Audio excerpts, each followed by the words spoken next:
Good morning, Minecrafters, and welcome to episode 22, Living in Greatness.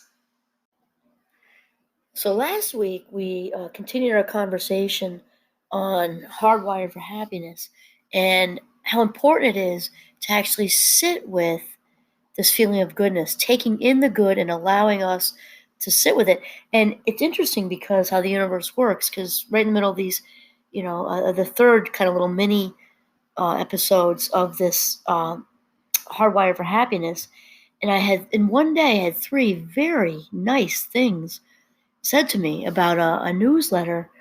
It's called my Mindful Wednesday newsletter that I put out, and three of my colleagues, just one after the other, sent me emails that were very nice, just short, like a sentence. Wow, this is what I needed to hear today, or whatever. And in order to, as they say, talk the talk and walk the walk, I closed my eyes, sat on the couch, the wind going here, right? The breeze, summer breeze right through, nobody around, to just relive the kind feedback. It was just a sentence or two. It was just so nice that they took the time to say, hey, this is working for me. This is nice. This is just what I needed to hear today. And for me, it was a practice what you preach. I'm not into preaching. It was just kind of a cliche. But walking the walk or talking the talk, and how good I felt after mindfully sitting with the 3 or 4 sentences written by my colleagues, and how good that feels. We're actually, remember, we're rewiring the neurons that wire together, fire together. And this week we're going to expand and talk about how we can get better with noticing positive experiences. Sometimes they get right by people. And then also how to create new ones, create entirely new positive experiences. Then, by making this habitual, we can make the very big leap, into this place and this experience of living from our own greatness. So I'm sure those of you out there listening have heard that age-old cliche of our perception is our reality. Well, yeah, cliches come from someplace, and there's often some truth in there. So really, it does come right down to how we perceive things. And that what we perceive, we can perceive in a different way later. Especially in the summer with the sense of smell. This is super easy with all the fabulous fruits and vegetables in season, the flowers out there that are making many of us sneeze. In fact, I was just in Burlington a couple weeks ago walking with two of our daughters, and this just very potent, fabulous smell of something growing, flowers, was just so amazing. We actually stopped, backed up to kind of try to stand in that air current again. It was kind of as powerful as lilacs, only it wasn't lilacs. It was absolutely delightful. Another way to become aware of something very, very sensory is to listen to music. Even if you're not a quote-unquote music person, try to pick out, the drums, the bass, really, really listen. And obviously this has a whole lot to do with mindfulness. And to become aware of these sensory perceptions on this level is what's going to help lead us to, our discussion on accessing our own greatness later on, and then residing in there. And remember that the sort of mindful exercise or activity that Rick Hansen has given us to work with, heal, have, enrich, absorb, and then link. This is what we can do with our sensory perception activity. Have it. We got to find it first. Smell that orange or whatever fabulous fruits are out there right now. Strawberry is very potent. And then enrich it means stay with it. So this is the mindfulness piece. Instead of allowing ourselves to kind of leave that scent of the orange or the strawberry or whatever, to really stay with it and really just close your eyes and just take it all in. And then, just continue to absorb it. Absorb that strawberry or I love a good burger and also a good steak. I'm definitely a carnivore. Smell that grill, that summer grill smell is the best. It's the best. Absorb it. Stay with it. Smell that good steak or burger. Or if you're a vegetarian that grosses you out, then find some other very savory food and take it in. And then we link the positive with our other positive experiences. Especially when we're talking about simple pleasures. It's also important to realize that seeking pleasure, historically going back to, the ancient Greeks and Romans and things like that, or hedonism, as we say, the seeking out pleasure and avoiding pain kind of thing. Pleasure's gotten a bad rap, really, because these simple pleasures of smelling, like strawberry shortcake, per se. One of my kids is a big fan of strawberry shortcake, and these delightful, savory foods of the summer. Pleasure also is a really good stress reducer. It's not all bad. And we can, of course, it's important to notice what our emotions are. And many people aren't aware of the difference between feelings and mood, and our emotional self experiences both.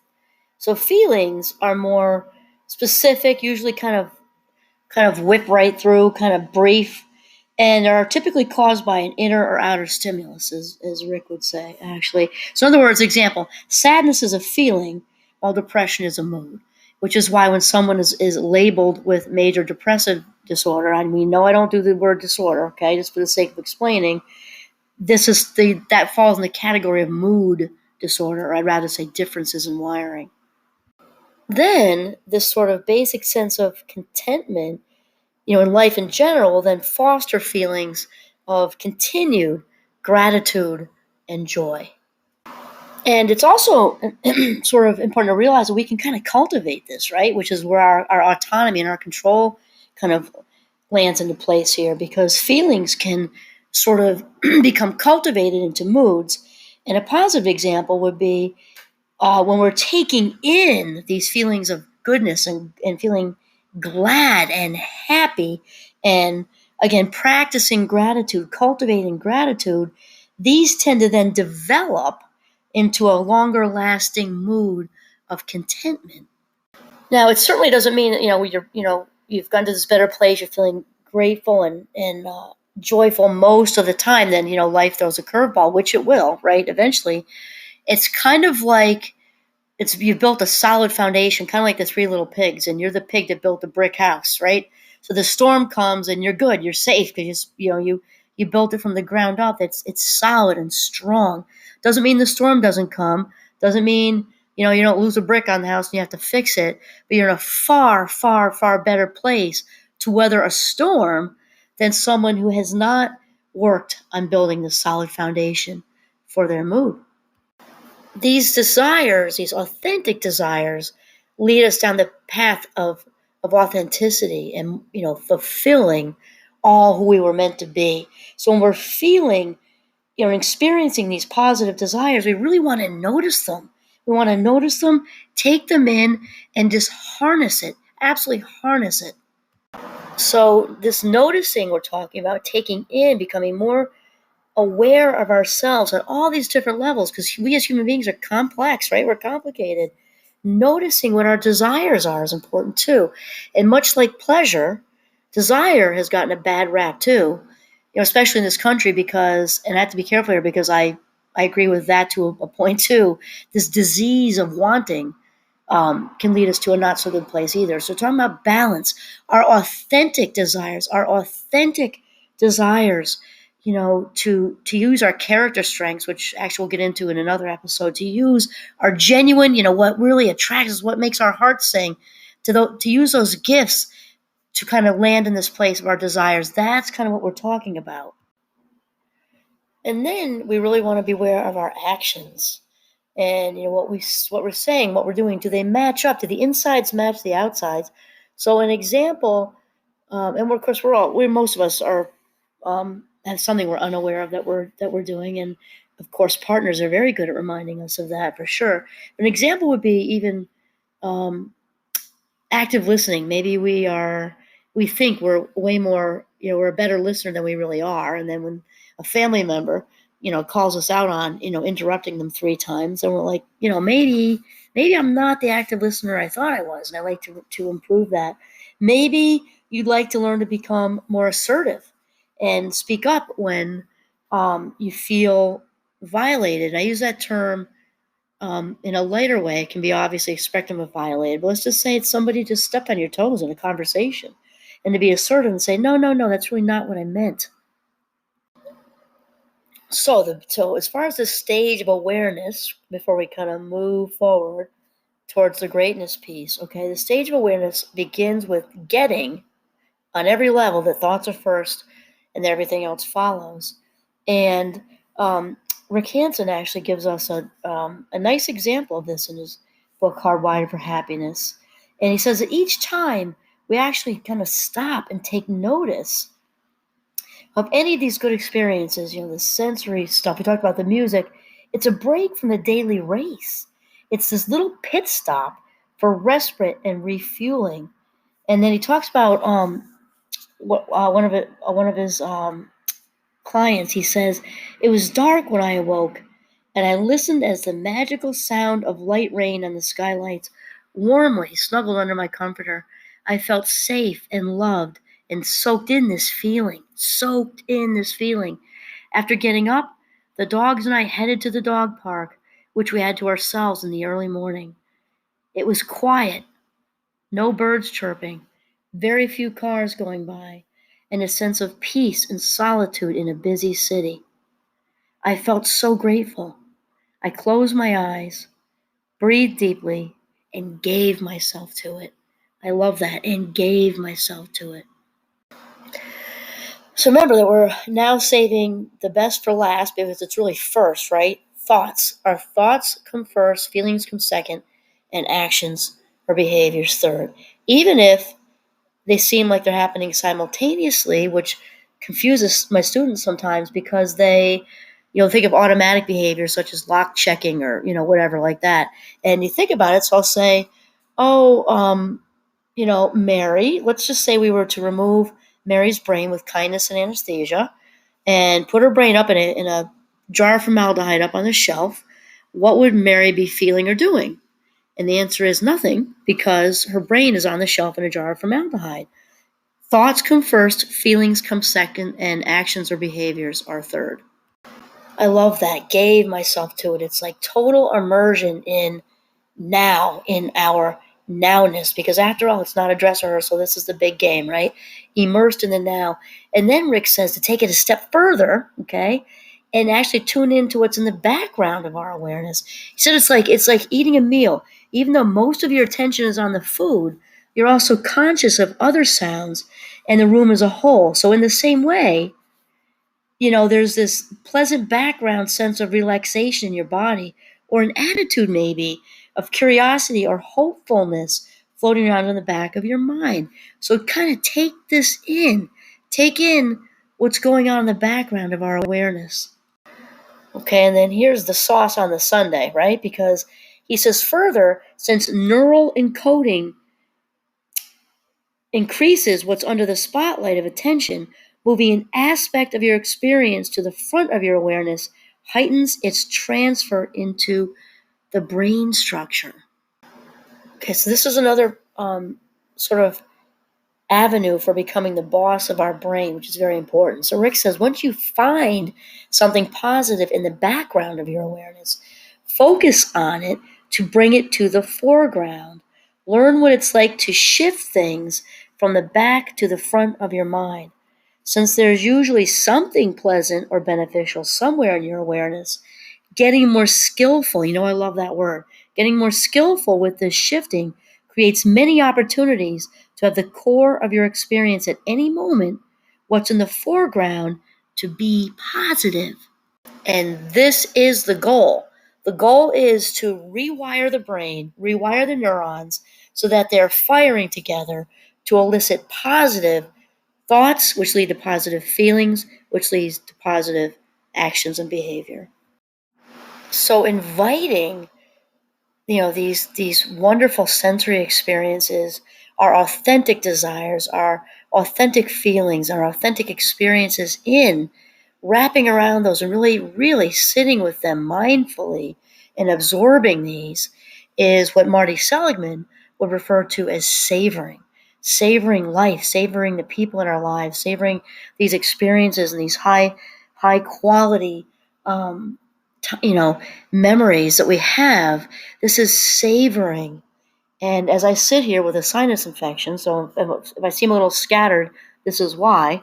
Right now, I'm savoring a delightful hot tea, which right now I can't think of anything more in this whole world I would want. It's just hitting every pleasure point in my entire body, and it's so soothing. And Rick says that, once we kind of get good at this, once we kind of get good at kind of harnessing these good experiences and bringing them into the living room, as I say to my kids and my students, into the living room, internalizing these, it's a very natural human tendency to want to keep hold of it. And then he says, but if you do this, you're no longer flowing with the experience and are instead standing apart from it, trying to freeze and possess it. There's no more good experience. He said it's like listening to music. If you hear a great tune and try to replay it in your mind while the song continues, the enjoyment goes out of the music. Therefore, the art is to like the good experience without wanting it. I really think this is such an important conversation to have, in this day and age anyway, because of where, largely due to technology and even more specifically social media and, the amount of time spent on all this. It's instant, instant, instant. The windows pop up. We're trying to do something even for work, and a pop-up comes from, something to buy, or like in the winter right after the holidays, it's all the cruise advertisements. It's really kind of setting us up for this disease of wanting. And of course, disease, the word dis-ease, right? Not at ease, because we're seeing everything out there that we want or want and can't have, which makes it, even more challenging. And it's really pulling us away from authenticity. It's pulling us away from authenticity with a strong, big rope. So Rick kind of clarifies by saying liking involves enjoying, appreciating, and relishing. By wanting, he says, I mean drivenness, insistence, compulsion, pressure, grasping after, getting attached to, craving, and clinging. In your subcortex and brainstem, connected but separate circuits handle liking and wanting. This means you can like something without wanting it, such as enjoying the taste of ice cream while still turning down a second serving after a big meal. People can also want something without liking it, such as the ones he says he's seen mechanically pulling the slot machine handle over and over in a casino, hardly seeming to care if it pays off. He goes on to say that liking what's pleasant is natural and there's no harm in it. The trouble comes when we want things that aren't good for us or others, such as wanting to drink too much or to win arguments at any cost. That's a common one right there. Wow, that's a common one. Some people have such a need to be right. I don't know if you've ever met those people, but just it's the most important thing. It's such an ego-driven, I should rephrase, a dysfunctional egoic thought process, where people just almost can't stop themselves sometimes. And he says, trouble also comes when what we want is good, but how we try to get it is bad. And his example is when he's trying to get to work on time, he often drives too fast to get there. He said, and honestly, I think there's trouble in the sheer experience of wanting itself. Notice what it feels like to want, to have a strong sense of desire, to be driven toward a goal. And then he says, this is great, because wow, it's spot on. He says the Norse root of the word want means lack. Wow, does that say it all? The Norse root of the word want means lack. Wanting is different from inspiration, aspiration, commitment, intention, ambition, or passion. Can you aim high and work hard without getting caught up in drivenness? Based on a deficit or disturbance, wanting activates the remote mode of your brain and feels contracted and stressful. Consider saying, liking without wanting is heaven, while wanting without liking is hell. Wow, that's powerful. So the main takeaway here with liking versus wanting is to, talking about bringing in the good, allowing the good, which is hard for many people. I explained to you last episode before about it was hard for me to take compliments for a while. I didn't even realize it. I wasn't conscious of this, especially anyone who's been, mistreated or abused as a child, it can be very, this whole exercise, so everything we're talking about can be very, very difficult. And those neurons are so used to, dodging compliments, taking eye contact away when somebody said something nice, that we have to really kind of force it for a while, the old fake it till you make it, until we get used to feeling comfortable with the uncomfortable. So when then the good will become comfortable. So the main takeaway is to enjoy these good experiences and let them flow through you. Let them flow. They feel comfortable and great without getting attached to them. And then to pursue good ends with good means without becoming driven about it. When you notice something good in your experience, gently encourage it to last. Kind of savor it, like Marty Seligman would say, savor it, without trying to hold on to it. Your brain tends to keep looking for something new to want. By repeatedly taking in experiences that you like without tipping into wanting them, you could gradually undo the habit of wanting itself. And that is one happy existence right there. So when we're talking about savoring this feeling of happiness, really savoring, kind of like this delightful cup of hot tea that I'm enjoying, you know, simultaneously with being all of you, that's nursing my sinus infection. It's just savoring just describes this experience exactly. We're talking about PERMA, as Marty says, positive emotion, engagement, relationships, meaning, and accomplishment. It's interesting too when Marty talks about savoring. Inevitably people ask him about the relationship of happiness to money and the economy doing well and things like that. And though there is a relationship, it's not an overwhelming one. Typically, the relationship between happiness and income level and the economy is very basic. So when people are way underneath, let's say, and an increase in income brings them up to a more comfortable place where basic needs are met. Yes, and then after that, typically there's not much of a relationship at all. The more money we make after a certain point just isn't important to us. It does not increase happiness at all. And to savor this positive emotion, to savor this engagement, to savor the meaning that comes from spending time with people we love, savoring these relationships, and also the sense of accomplishment of investing time instead of money into our lives and the people in them. I was actually just watching something with Marty with savoring, and he talks about the holidays. He's saying with the economy, was doing really well, right? And now it's not so much with the pandemic situation. And he's talking about people whose retirement or investments or whatever may have gone down 40%, or on a different level, if somebody forget retirement and what might seem frivolous to lots of people, just losing an income. And he talks about reducing spending by 40%, whatever it is your loss is, the loss of the job or loss of whatever financial investments you have, and instead turn that 40%, or maybe it's 80% or even 100%, turn that around and that percentage into spending time with the people you love in your life. Okay, so up until now I've been talking about taking in positive experiences and harnessing these, and now we're going to talk about creating one.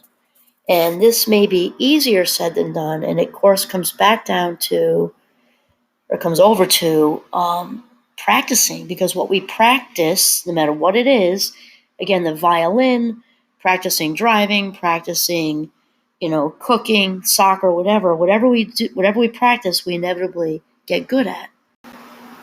So sometimes we'll call up on an experience just because it feels good. It feels very good. It might have won an award or something, or had a particularly, fabulous, dinner with a best friend or partner or something like that.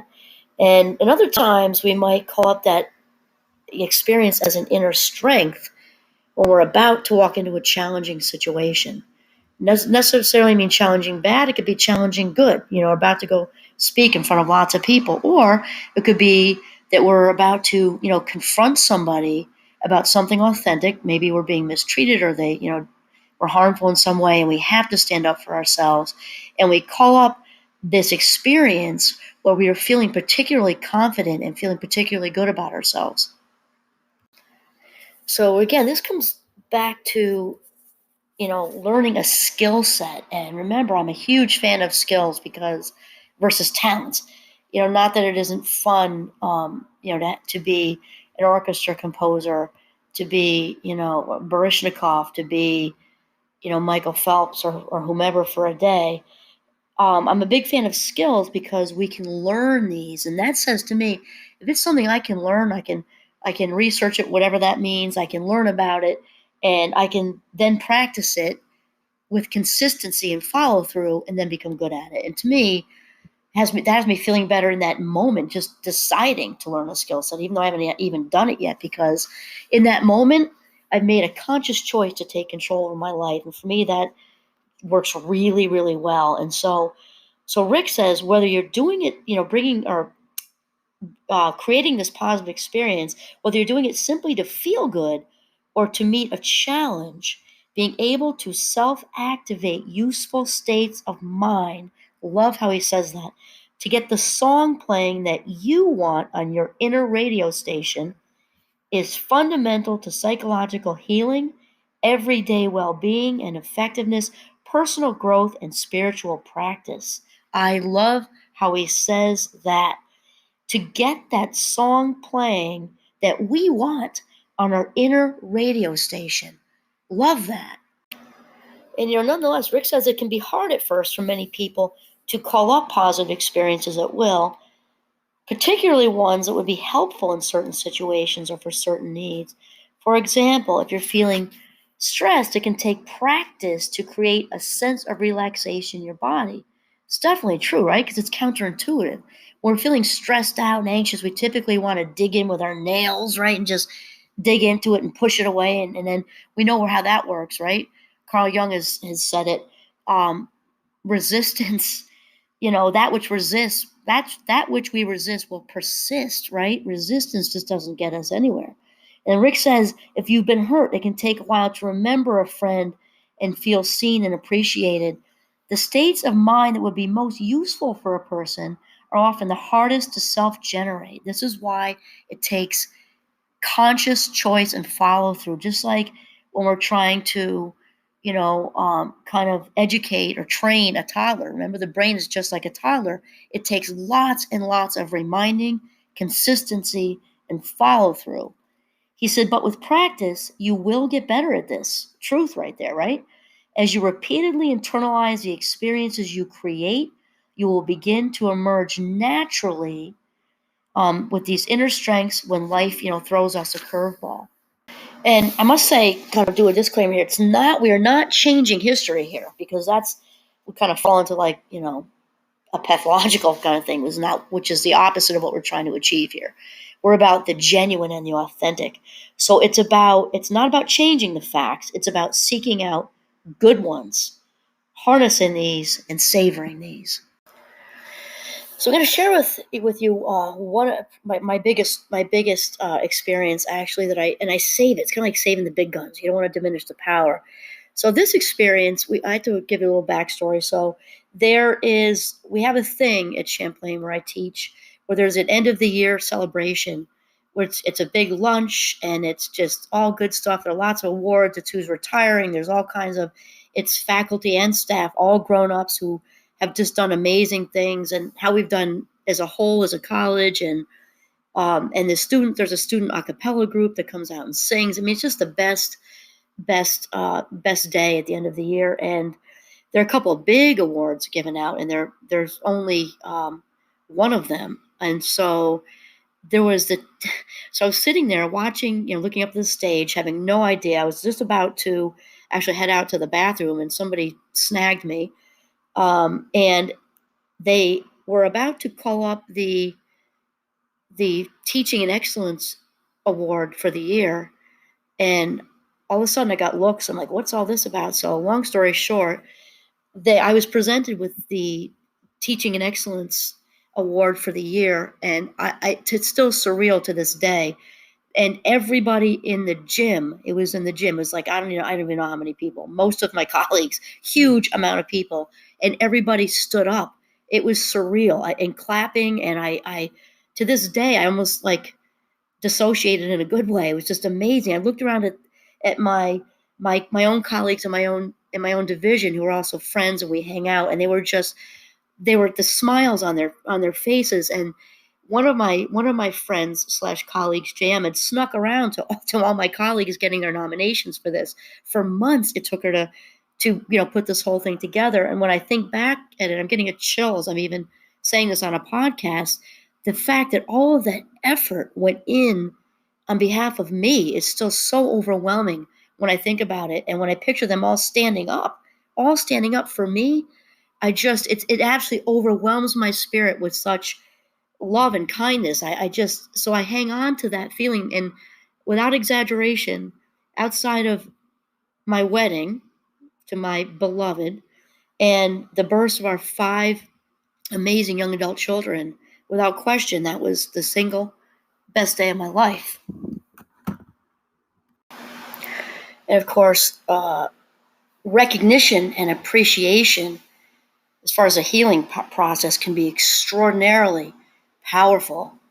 Um, and I'm thinking of John Nash. We discuss him in my cognitive psychology class.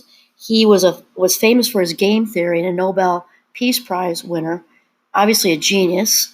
And he acquired schizophrenia late in the game for a male, because he was 30ish, and typically it's the 18 to 20 range with males.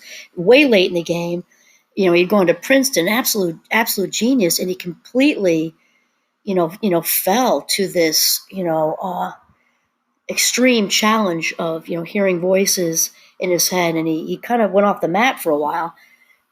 People lost track of him. He was homeless. He was all over the place, and it was said, for John Nash, how this recognition was so incredibly healing, after everything he'd been through, being this famous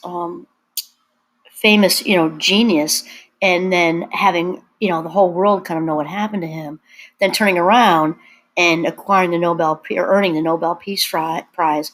That recognition was incredibly healing for him.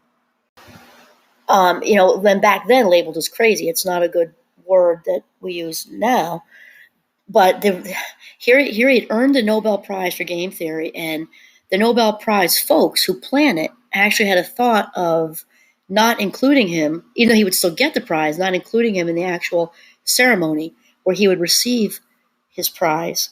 And thankfully that was overturned, and he was able to receive his own prize. He didn't act, quote unquote, crazy.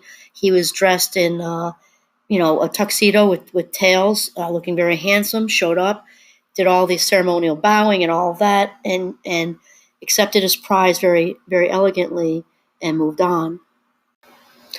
And certainly, though, a much different situation, unexpectedly earning and receiving the Teaching and Excellence Award for the college for that year was incredibly healing for me as well. After growing up in, as mentioned, a very addicted and turbulent household.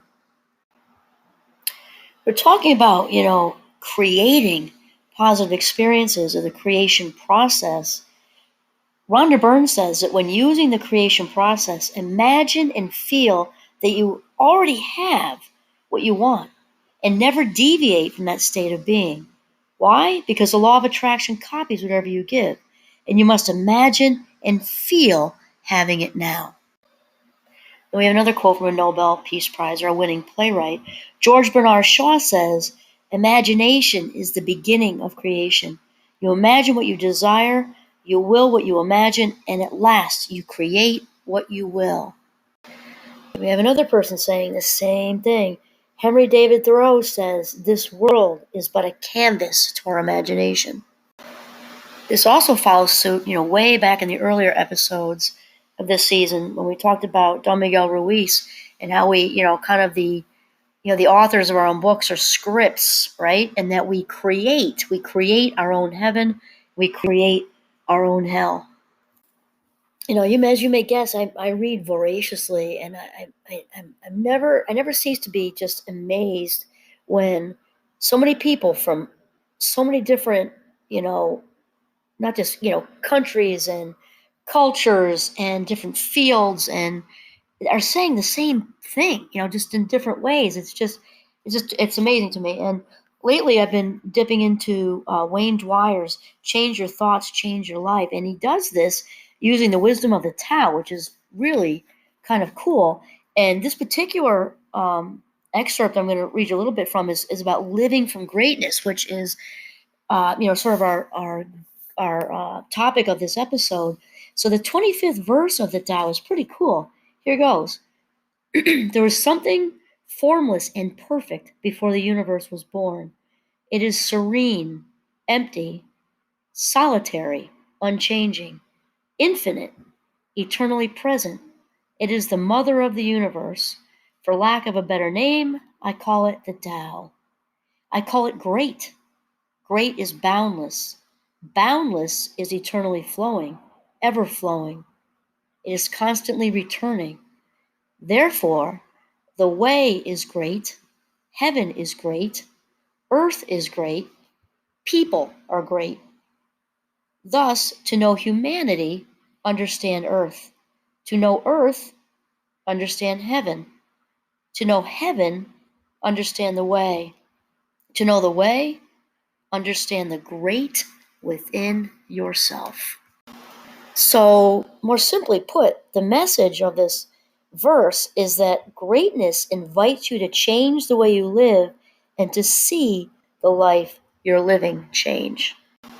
So, more simply put, the message of this verse is that greatness invites you to change the way you live and to see the life you're living change.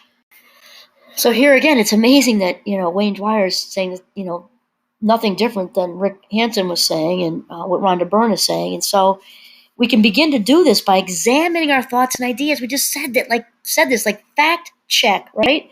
Be cognizant of our feelings and moods, ideas, mostly our thoughts. So we can begin to do this by examining thoughts and ideas that are inconsistent with the messages we're getting about our own greatness. So Wayne explains further. This is really good. You just got to brace yourselves, okay? So in particular, watch and listen for the critical comments that originate from your own inner dialogue. When such thoughts emerge in your mind, let them tell you what they want. If you allow those not so great notions to speak, you'll always discover that what they really want is to feel good. Obviously, this is the ego talking, right? Give them the time they need to trust that there's no payoff for their existence, and they will happily merge into the greatness within you. Accessing this quality allows you to participate in the greater whole, where the power of the Tao flows unimpeded by fearful self-judgment. Change the way you live by tapping into this greatness, and the life you're living will literally change. So once again, this message really isn't different. Don Miguel Ruiz, same thing. Eckhart Tolle, same thing. Separating that, ego mind chatter, the monkey mind that's not based in any sort of facts, and fact check, and then we can choose. We are in charge. Being the boss of our brain means we can choose what thoughts to keep and what thoughts to discard, right? Kind of honing in on those positive ones. And so Wayne continues to explain to us, you are not this body you occupy, which is temporary and on its way back to the nowhere from which it came. You are pure greatness, precisely the very same greatness that creates all life. Keep this thought uppermost in your mind, and you'll attract to yourself these same powers of creation.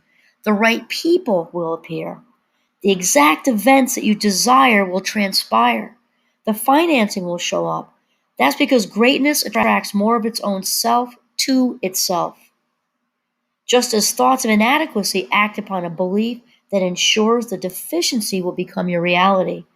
Affirm the following to yourself over and over until it becomes your automatic inner response to the world. I come from greatness. I attract greatness. I am greatness.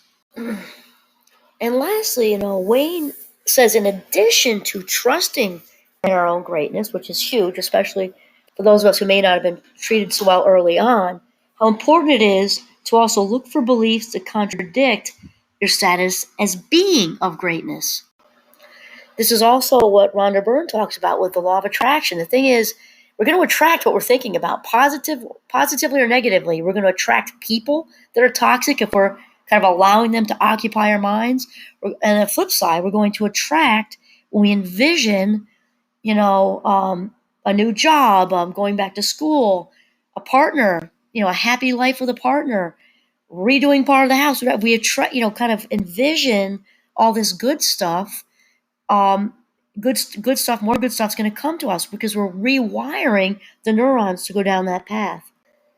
And this also involves, snapping ourselves out of, the hamster in the wheel kind of lazy mode of the brain, because the brain is naturally lazy, naturally wired to wander. So if we are just sort of residing in this automatic pilot, letting whatever experience roll through our head that's not healthy, and we are attracting that person or those people back into our lives. So we need to actually, snap out of lazy mode with the brain and make a choice to make a deliberate decision, to consciously control our thinking. And remember, one good trick for that is not today, maybe tomorrow, over and over and over again. Not today, maybe tomorrow.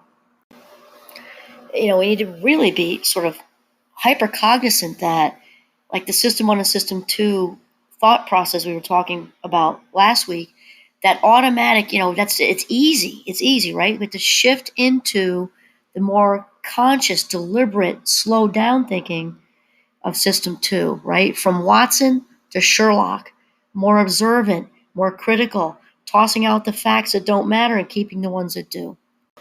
Okay, so lastly here, and what I'm about to say to you, I think it'd be a great idea if you actually wrote these out and put them someplace way obvious, like on the fridge or up at work or on your mirror in the morning, something like that. As Wayne Dwyer says, this is what we should do. We should say the following words and apply them to ourselves. So you ready? This is your mantra for today, and hopefully every day from this day forward. I came from greatness. I must be like what I came from. I will never abandon my belief in my greatness and the greatness of others.